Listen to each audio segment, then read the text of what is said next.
todas as matérias, todas as disciplinas, né? Fazer o aluno pensar, o aluno ser pensante.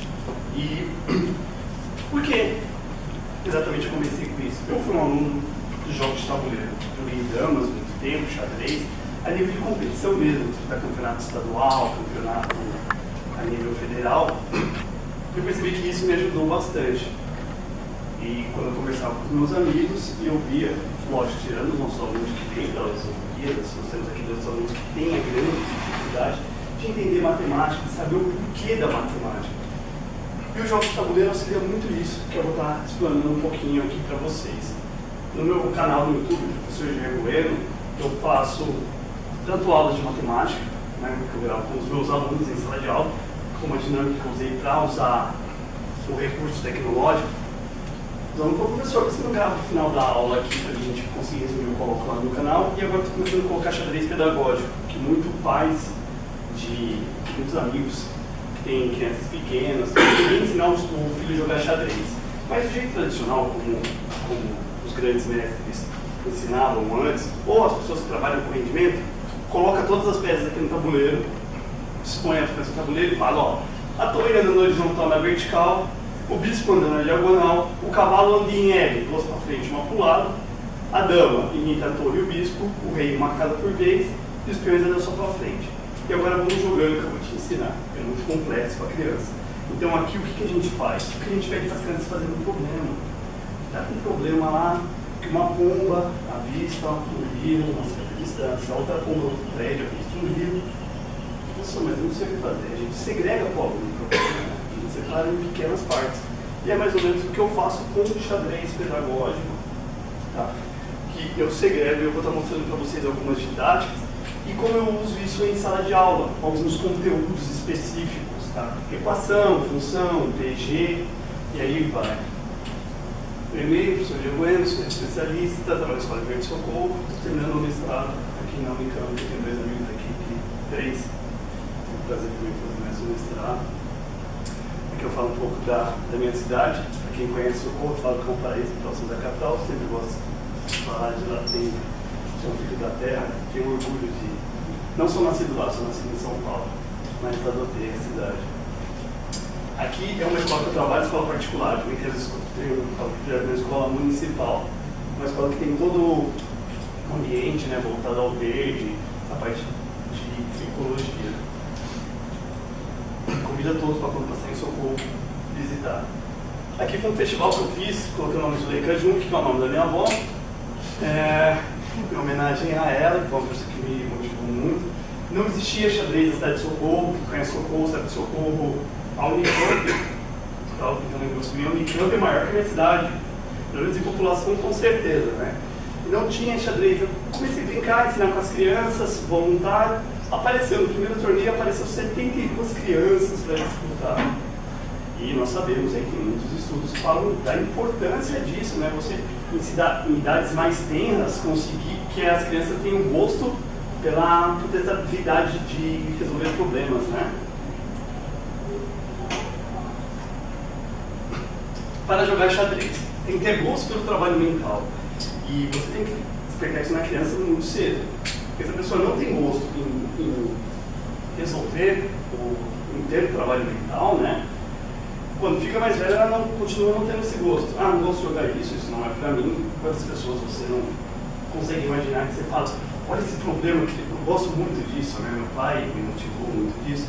Aqueles probleminhas de lógica, né? O pai dá R$7 para uma filha, R$8 para outra. Que horas são? Coisa chata, né? Quantas pessoas a gente pensa e fala isso? Por quê? Não, só para deixar a resposta, isso é 1,45, 15 para cair no concurso público da Polícia Federal 2012 de raciocínio lógico, essa parte, acho bem legal. Então, tem que, desde o começo, dar para a criança esse gosto, ela começa a ter gosto, ela tem um prazer em resolver o problema, ela fala, nossa, que legal. Quando já passa muito tempo e ela não adquiriu esse gosto ainda, o cara fala, coisa tonta, não tem sentido. Na verdade, é que ele não tem essa habilidade, ele não desperta esse prazer. Não foi uma coisa que foi despertada atrás. Para jogar xadrez, ele tem que conhecer as ferramentas. O que são as ferramentas? São as peças, como a torre anda, como o cavalo anda, como o bispo anda. e tem que saber fazer a combinação das ferramentas para resolver uma situação, um problema. Você vai lá, está jogando xadrez, aí você mate em 2, né? Só que para fazer esse mate em 2 você tem que fazer uma combinação de torre, cavalo e bispo, ou algo assim, né, Gabriel? Gabriel que entende muito bem dos mates. Você também tem que ser criativo e combinar as soluções. Por que uma pessoa consegue ganhar de uma máquina, né? Porque ela acaba sendo criativa, ela faz combinações que ainda não existem, né? Haja visto o atual campeão, Magnus Carlsen, que vai ser desafiado agora em novembro, né? Vai ser desafio. Ele tem essa habilidade de criar novas coisas com as ferramentas que já teve. E para jogar xadrez tem algumas etapas. Primeira etapa, entender seu problema. Está tendo um ataque estão atacando o seu rei com uma torre. Você entendeu o seu problema. Você vai ter que estabelecer um plano. Vou defender isso e eu tenho um outro problema. Tem que atacar o rei adversário. Então você tem que estabelecer um plano. Você vai fazer a execução do plano. E depois disso você revisa a execução do plano, porque se não há nenhuma falha, é que você faz. E depois que você tocou na peça, na série de xadrez, você é obrigado a jogar. E olha que tudo isso que eu falei nesse slide, no anterior, opa, passei demais. E no anterior são etapas para jogar xadrez, ok? Se alguém joga xadrez, se não joga, então é etapa. E na verdade, uma coisa que é muito interessante, Jorge Polier, no livro Arte de Resolver Problemas, ele fala essas etapas. Não para resolver não para jogar xadrez, mas para resolver um problema matemático. Então, para resolver um problema matemático, você tem que conhecer suas ferramentas, né? Você tem que saber fazer combinação das suas ferramentas e ser criativo na hora de usar essas ferramentas. Você tem que traçar um plano na sua cabeça. Calma aí, o que eu vou fazer? Ok, vou fazer isso. Aí você vai repassar seu plano, ver se não tem nenhum furo aí, que às vezes você pegou lá um triângulo, fez Pitágoras, a criança fez Pitágoras no triângulo, e ela não observou se o triângulo era um triângulo retângulo. Então, ele fala muito bem sobre isso. E é legal que quando você trabalha, você observa esse livro, vê a importância de resolver o problema, e vê as etapas, que ele consegue linkar muito bem as etapas, você vê que são as mesmas etapas que o jogador faz num tabuleiro de xadrez para estar jogando e para estar indo para rendimento.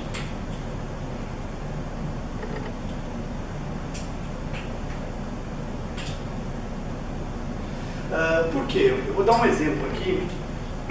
Qual o grande problema das nossas crianças? Não é fazer as operações mais, menos, vezes divididas, eles sabem fazer raiz quadrada, raiz cúbica.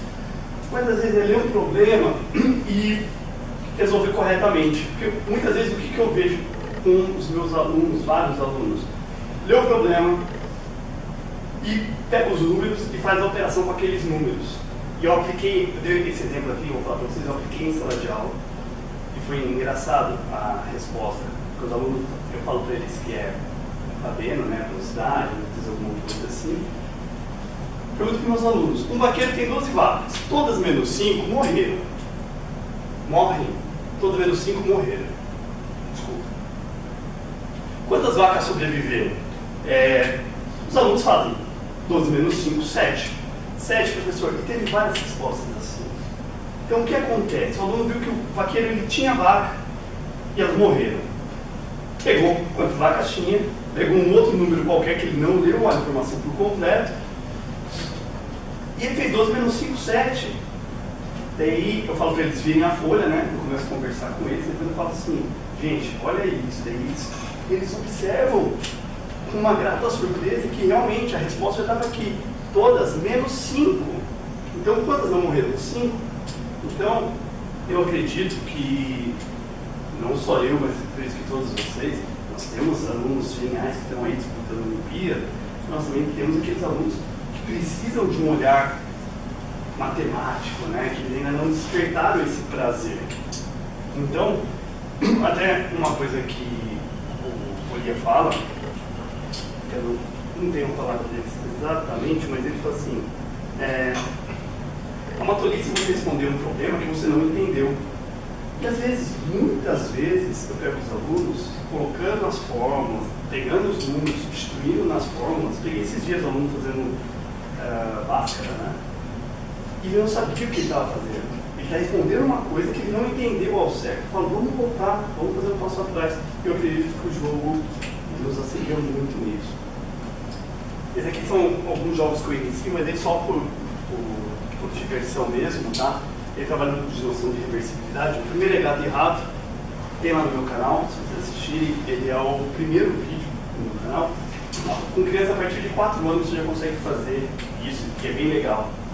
O que é muito legal no jogo de tabuleiro em si, hoje estou abordando o xadrez. Diferente da matemática, ele não tem certo e errado quando eu jogo com a criança. Eu dou a regrinha para ele e a criança vai tentando, ela vai fazendo o jogo. E ela vai criando as suas estratégias. Eu brinco com os meus alunos menores, eu falo que vão escrever o primeiro livro da vida deles. Perguntam, eles escrevem um livro? Eles falam, não, como escrever o primeiro? Eles vão anotando. Cada folha eles anotam qual que é a estratégia dele? Eu acho que se fizer isso, e tem que deixar as crianças livres. Depois, no final, lógico, isso na oficina de xadrez, tá? Não dentro da aula de matemática. Mas aí, no final, eu deixo eles discutirem sobre as metodologia de cada um e eles entrarem em consenso. Uma das crianças vai para a lousa, as outras ficam discutindo. Mas será que dá certo isso? Eles pegam o que um coleguinha falou, eles ficam tentando, ficam fazendo lá, ficam vendo se dá certo ou não. Então, esse jogo, como que é o Gato e Rato? Vou passar rapidamente para vocês. Você anda só nas casas escuras, como anda o jogo de damas, tá? Eu tenho uma lousa aqui. O gato tem 4 peças. O gato só pode ir para frente, tá? E o rato tem uma pecinha, cada um anda uma vez. O rato pode ir para frente, o gato também. E o rato pode ir para trás, se ele quiser. Então ele pode ir para frente e para trás. Não tem captura nesse jogo. O objetivo do gato é cercar o rato. Cercou, não passou.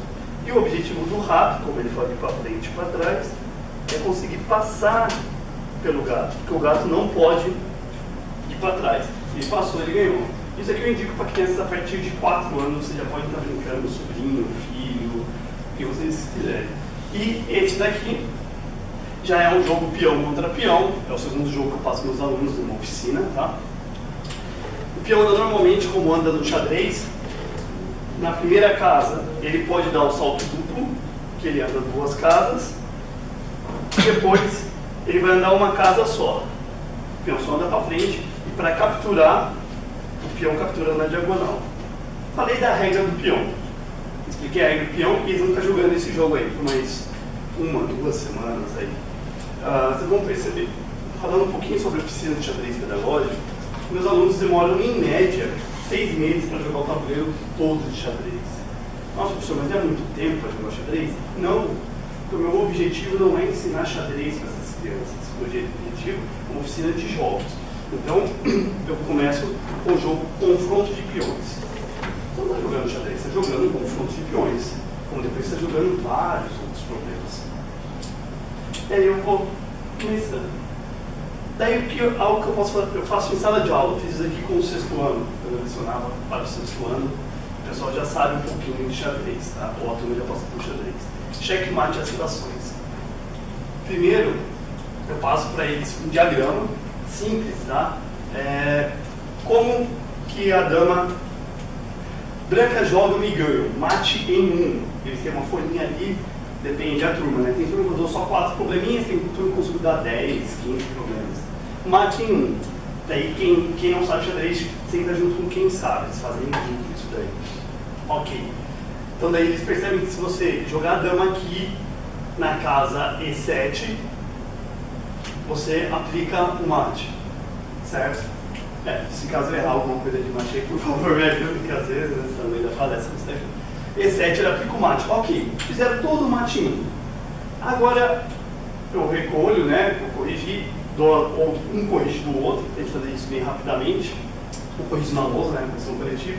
Eu falo agora, você vai fazer o seguinte: você vai contar todas as casas que a dama pode andar. Quantas casas a dama pode andar? Então eu coloco aqui, ó, 6 casas aqui, 7 casas aqui, 6 casas aqui, 6 casas na diagonal, uma casa aqui, uma casa aqui. Somando tudo, o aluno percebe que a grama pode andar 21 casas. Aí eu falo para eles, então, vocês vão formar isso sempre em fração, o denominador vai ser quantas casas ele pode andar, 21. E o numerador são quantas casas ele usou para dar o mate. No caso aí, ele usou 4 casas para dar o mate. Então, 4 de 21 avos. Você escreve isso em forma de fração. Daí eu saio do tradicional da forma de bolo, da pizza, né, da barra de chocolate, e mostro que aqui também existe fração. Vou dar um exemplo, se fosse 20 casas aqui, como tem alguns exemplos assim, que dá números redondos, 4 em 20. O que eu trabalho também com eles aqui? Trabalho a simplificação, né? Que seria a mesma coisa de 2 em 10, seria a mesma coisa dele usar 1/5. E daí, no caso, eles podem até pintar, né? Eles pintam 1/5 e também transformar isso em porcentagem, né? Falo para eles, de todas as casas, nesse caso, você vai usar 20% para estar dando um mate. Então, o primeiro trabalho que eu faço em cima disso seria com as frações, onde eu tenho vários diagramas que eles fazem isso. E é bem legal que a criança para de ter aquela parte, né, que é quantas partes eu divido e quantas eu como no bolo. Então eles têm essa dificuldade quando você coloca no dia a dia, percorreu 3/5 ou qualquer outra coisa assim, eu percebo que às vezes eles fugem um pouco daquele padrão que eles aplicam. Outra atividade que eu passo para eles sobre a história do xadrez, né, que é uma das histórias, né, diria talvez a mais romântica, que é do indiano Lauro Cessa, né, que ele criou um jogo com o rei, que o filho dele tinha morrido, que a todas as peças. Fala para eles que antes, na verdade, não era o cavalo, a história real era que a torre eram os elefantes, né? A gente aprende muitas vezes que são os cavalos, que eram os elefantes, mas eram as torres. Aí eu falo que o cavalo eram os elefantes. E aí eu falo para eles, e o cara não pediu nada. O rei falou, por favor, peça alguma coisa, né? Não vou pedir nada. Até estou trabalhando o PG com os meus alunos, que é um exercício dessa coisa aqui essa semana, que eu pratico com os alunos. Aí eu conto para eles que o cara pediu que na primeira casa aqui, ele queria 1 grão de trigo. Na segunda casa ele queria 2 grãos de trigo. Na terceira casa 4, 8 e assim sucessivamente. Daí eu questiono os alunos, né, que eles estão aprendendo potência lá no 7º ano, né, pessoal? Só um pouquinho, é a mesma coisa que o professor apresentou. Só não coloquei o número aqui, senão fica muito grande. Eu mostro a quantidade de número e eu falo que, feito os cálculos, eles iriam ter que ficar plantando mais de 116 anos plantando trigo, e todas as safras de trigo iriam para pagar o cara. E daí, nessa parte, começa a trabalhar a potência com eles e como você pode escrever uma certa sequência, trabalhar a potência, a soma dos termos. E eles acham muito interessante também, e a partir dali eu começo a trabalhar mais especificamente, algebricamente, as potências. Por que eu sempre vou desenvolvendo assim, pessoal?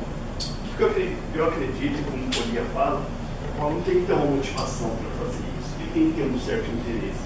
É o que eu falo para eles, gente, você tem que dando ferramentas para vocês.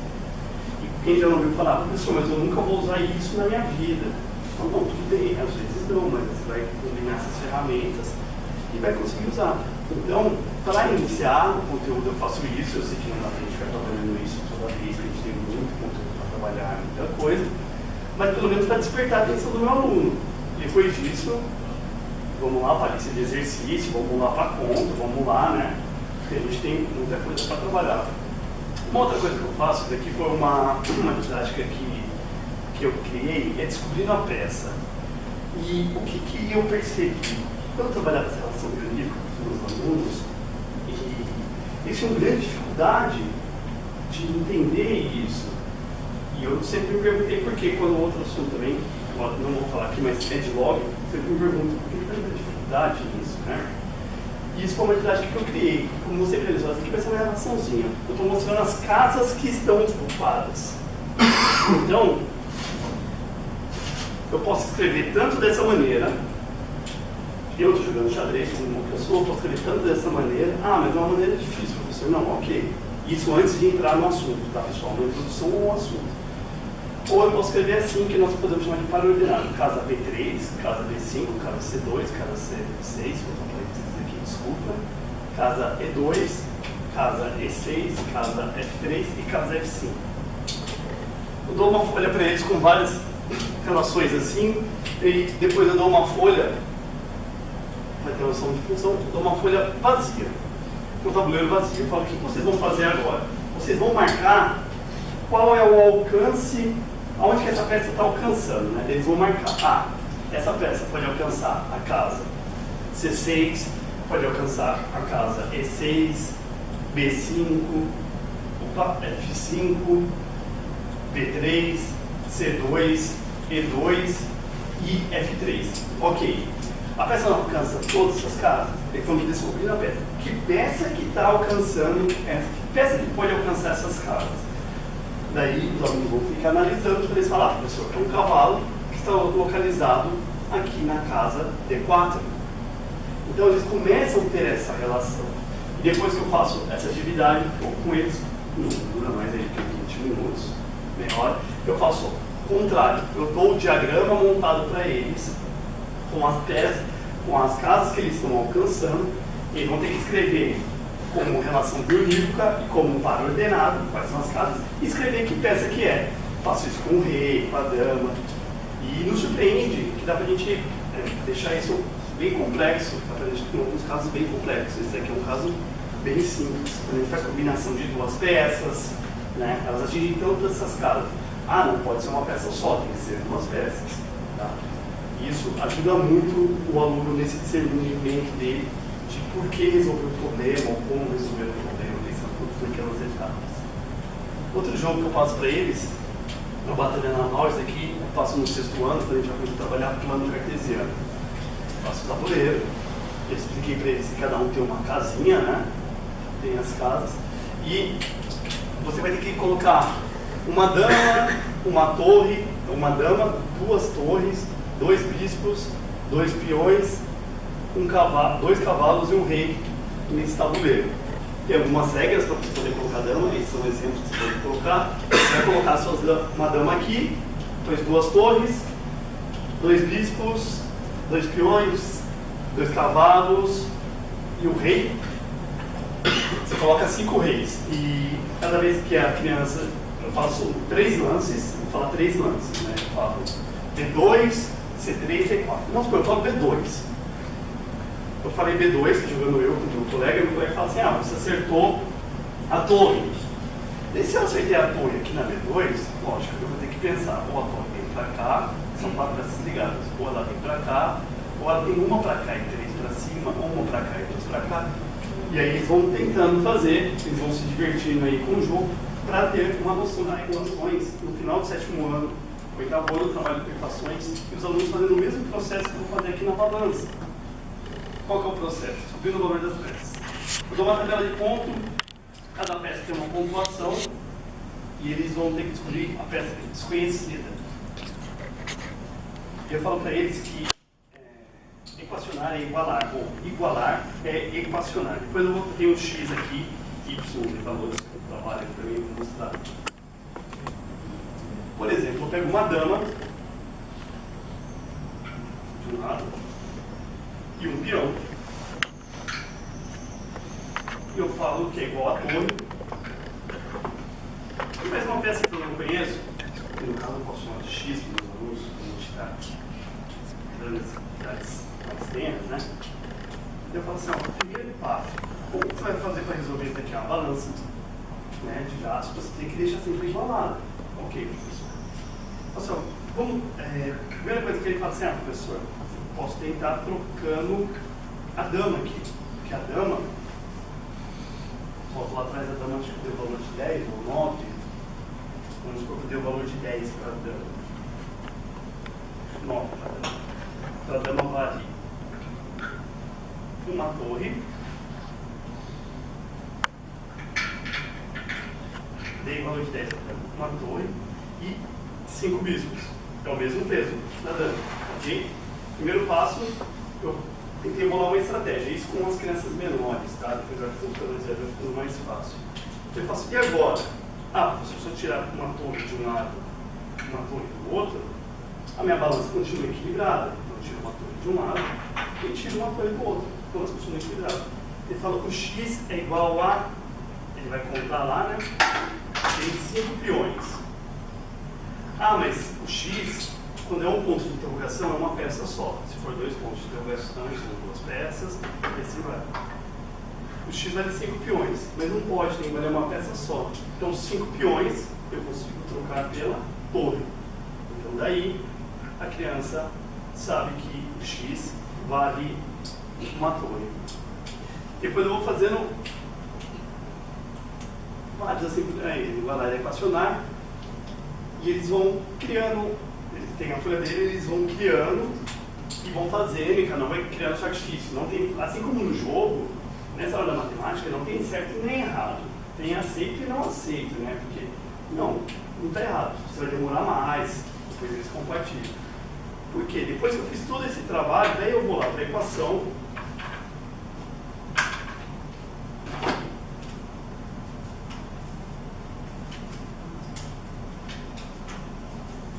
Eu estava bem organizado aqui os papéis, mas vamos lá. 3x mais 6. Fazer improviso, que é uma coisa que a gente sempre faz em sala de aula, né, pessoal? Na verdade, a sala de aula é uma coisa que a gente sempre faz.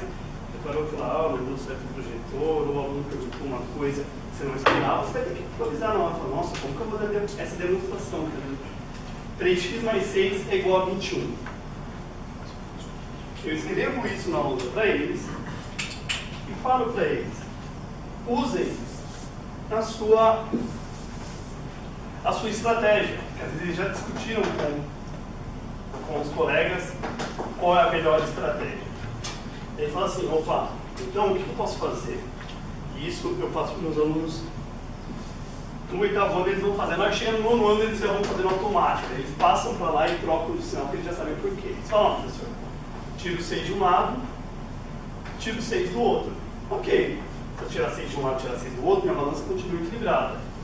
3x é igual a 15. Enquanto você está fazendo só a primeira vez, lógico que a gente não tem tempo para tudo isso, depois é dar lista de exercício para eles darem guardando. 3x mais 6 é igual a 15. Eu vou colocar ainda os 3, 5, porque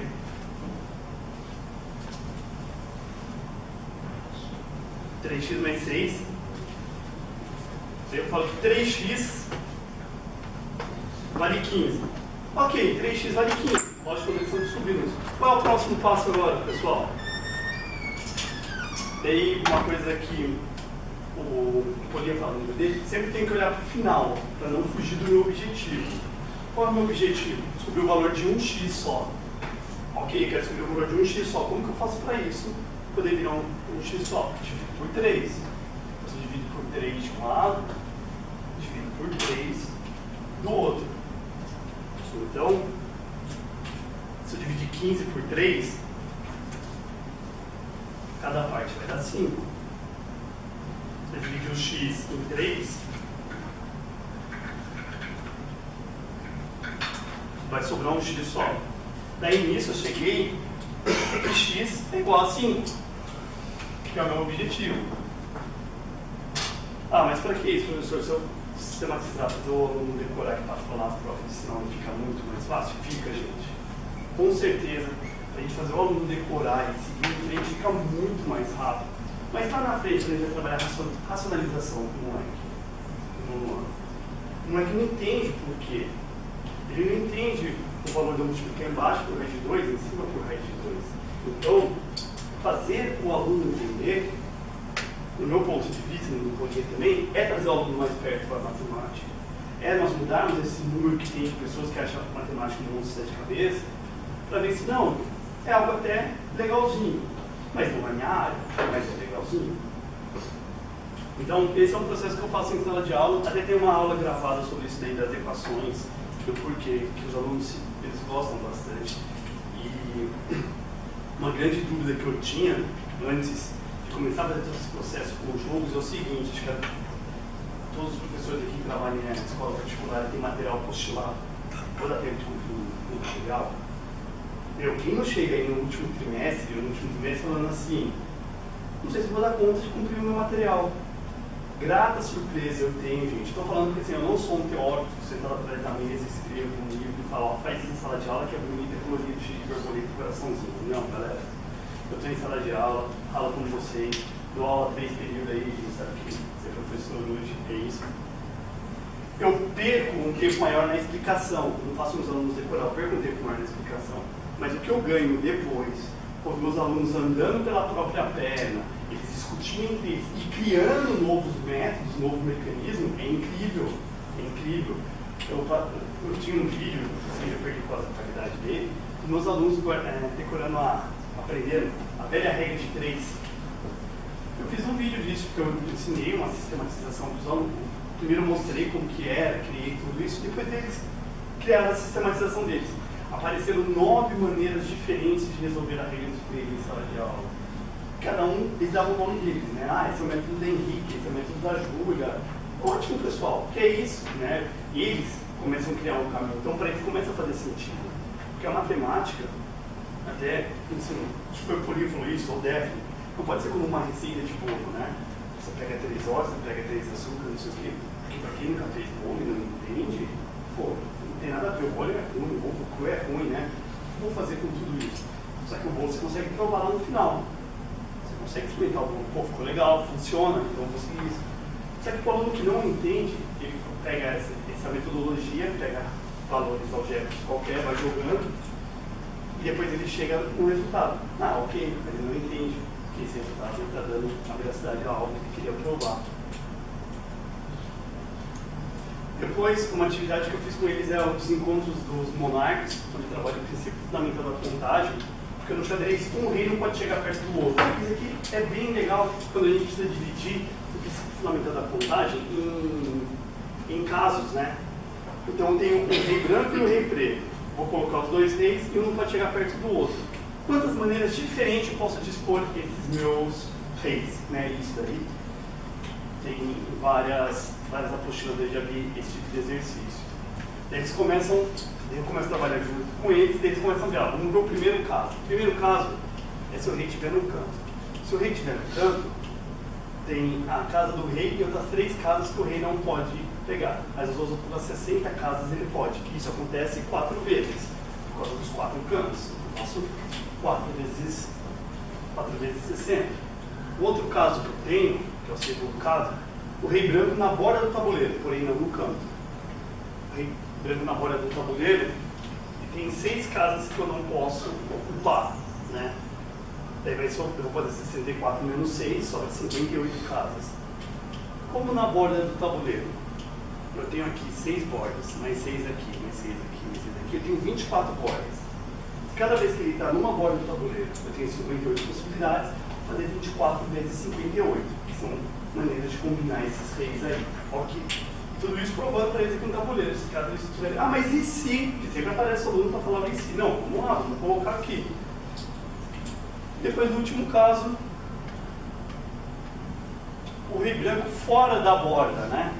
Se o rei branco estiver fora da borda, existem 9 casas que não alcançam ele.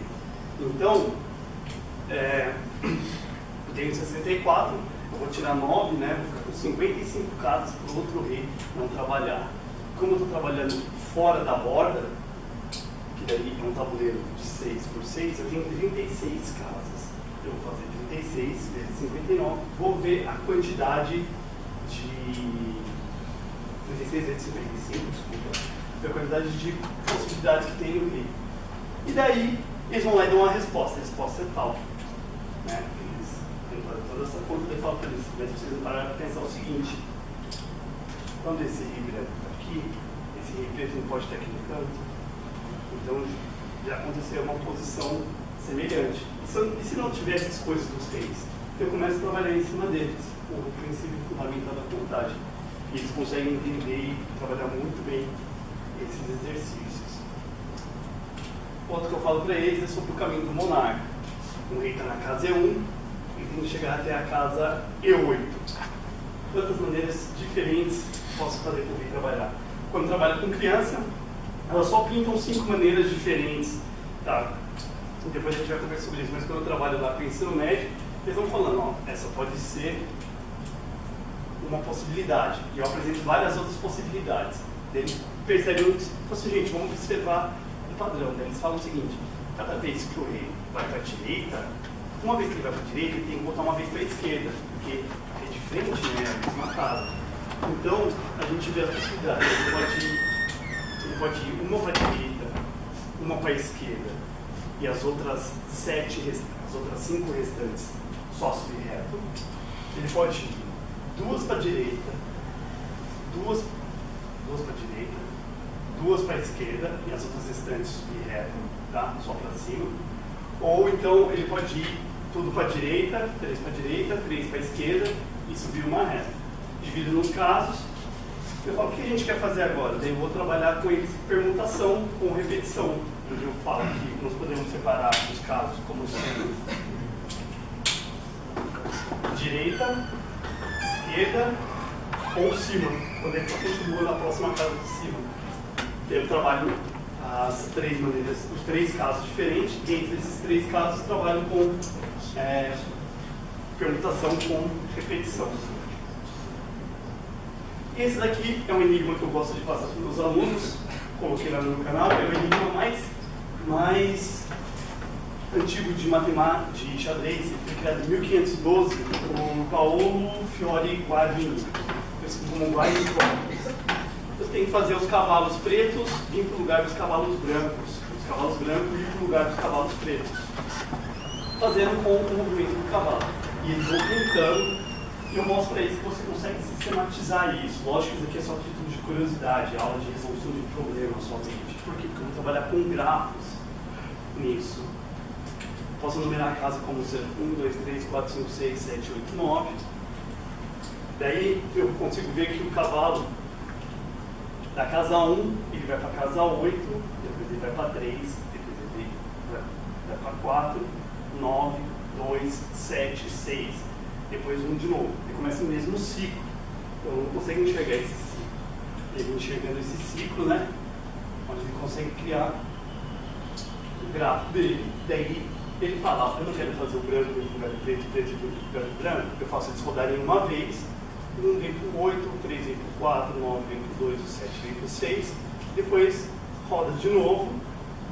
Esse cavalo chegando aqui, esse cavalo chegou aqui, esse chegou aqui e chegou lá. Troquei um cavalo de lugar. Quando eles fazem o tabuleiro, isso acontece no tabuleiro. Mas eles veem que quando eles jogam aqui, falam, nossa, professor, era tão fácil se jogasse no papel e fosse tentar resolver. É o que eu mostro para eles. Às vezes o benefício da matemática. Às vezes, professor, mas tem coisa que é mais difícil fazer, com pensando na prática. Tem coisa que sim, tem coisa que não. Depois eu faço a mesma coisa, eles andam. E esse é um enigma que geralmente faz muito sucesso entre os adolescentes na hora de resolver o problema. Esse daqui fui num congresso, estava conversando com o pessoal aqui no começo, em Bogotá, um congresso de xadrez pedagógico, tá, que tinha vários países da América do Sul. Infelizmente no Brasil só tinha eu, que é uma coisa que está começando agora no Brasil, o xadrez pedagógico. E essa foi uma dinâmica que eu adaptei, mas eu vi com um amigo lá da Colômbia, no colégio lá. Aqui está com países, tá? Porque você pode fazer isso em química, física, matemática, em artes. Isso daqui eu chamei ele de cavalo multiplicador, mas esse daqui era países. Qual que é a ideia? O cavalo branco está aqui, o cavalo preto está lá. Aqui é a chegada do branco, aqui é a chegada do preto. Eu vou andar como o cavalo anda. Cavalo, como ele falou. Vou parar aqui no país. Por exemplo, ali, parei aqui, como a geografia, eu parei na Rússia. Daí, um vai ficar com um aluno tem três continentes, o outro tem 3 continentes. Daí falar, Rússia. A Rússia, vamos colocar Itália, eu acho que é a parte na Europa, a parte na Ásia. Daí na Itália, a Itália é da Europa, mas a Itália não é meu continente, então eu não pego a Itália. Tá? Mas como que eu fiz isso com os alunos na matemática, principalmente os alunos de reforço, que tinham grande dificuldade de tabuada? Eu fiz isso com tabuada. Eu disponibilizei essas tampinhas, aqui foi, isso faz com também de garrafa mesmo, porque como eu dou aula na minha escola municipal, às vezes tem tanta verba, fica mais fácil. Em particular, eu faço cartãozinho plastificado. Eu espalho todas essas tampinhas pelo tabuleiro. O aluno anda. Cavalo tem relógio, né? Aperta o relógio. Cavalo, caí no 35. Mas a minha tabuada é 4, 6 e 8. Então 35 não é meu. 4 no relógio é a vez do colega. A gente vai agilizando o cálculo mental deles. Caí na 42. Opa, não, 42 é a minha tabuada. Tudo sei. Então coloco aqui. Quem preenche primeiro, tudo isso aqui, ganhou. Então usei para trabalho de tabuada, principalmente lá no 6º, 7º ano. Eu acredito ser muito importante. Então, tem muitas coisas trabalhadas. Eu trabalho muito com tabuleiros reduzidos, né? Dentro do tabuleiro reduzido eu consigo trabalhar tabuada com os alunos. Falo sobre por que é um quadrado perfeito, né? Eu falo para eles que formam um quadrado, da onde vem a história da raiz quadrada, áreas de figura geométrica, várias outras. Eu tenho estou preparando uma apostila, né? Coisas que eu criei e outras coisas são materiais adaptados desse xadrez pedagógico. Algumas coisas dá para trabalhar em sala de aula, mas nem tudo às vezes dá para ser colocado em sala de aula. E esses aqui são meus alunos. Esses aqui são meus alunos quando eu trabalho com oficina. Então eu começo desde cedo trabalhando tudo isso, mas eu não falo nada de matemática para eles. Depois, na hora que chega em matemática, eu dou um exemplo rapidamente do jogo de tabuleiro de xadrez, então eles desenvolvem até mais rápido.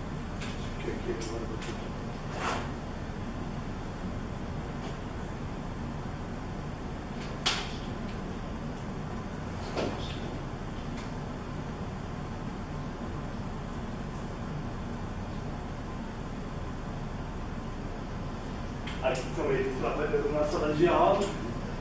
E o legal também que eu levo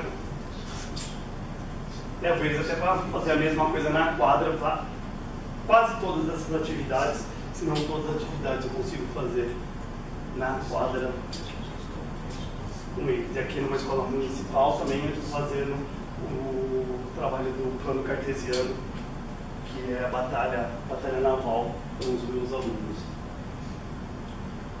Esse aqui é o jogo da velha, que eu não vou falar aqui hoje, mas é um jogo muito legal, dá para trabalhar muito com eles, bastante conceito. E a partir disso nós montamos uma empresa para trabalhar somente com jogos pedagógicos, né? Hoje aqui estou falando sobre o xadrez, mas tem vários outros, né? O de anói, vários outros jogos que dá para trabalhar em sala de aula.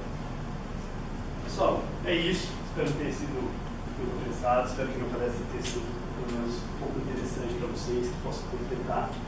Meu nome é Jair Bueno, eu tenho meu canal no YouTube, se você quiser alguma coisa, pode mandar um e-mail. O e-mail está aqui no começo para mim, qualquer coisa que eu dei o cartão, eu passo para quem eu tiver. Eu vou estar disponibilizando plano de aula, essas coisas, com a xadrez, o Ricardo está disponibilizando no site da ONU. Vou colocar tudo, mas demorou um pouquinho. Vou ter colocado no final, né?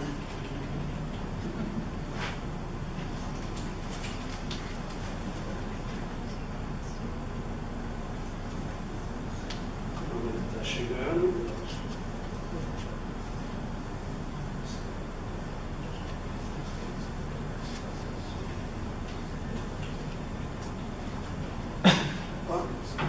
Esse é meu e-mail, e são dois livros que eu indico muito, Across the Board e Mathematics of Chessboard Problems, que fala muito sobre a matemática e o xadrez, né? Aprofundei bastante assuntos aí até de ensino superior. E a arte de resolver problema, do Jorge Curia, que fala muito sobre. Eu sei que motivação é uma coisa do aluno que tem que vir dele, mas, infelizmente, a gente briga com isso todo dia. A gente não consegue deixar aquilo de lado, a gente tem que brigar um pouquinho. Eu acho que esse dá um passo a passo bem legal. É isso, pessoal. Espero que vocês tenham gostado. Muito obrigado pela participação.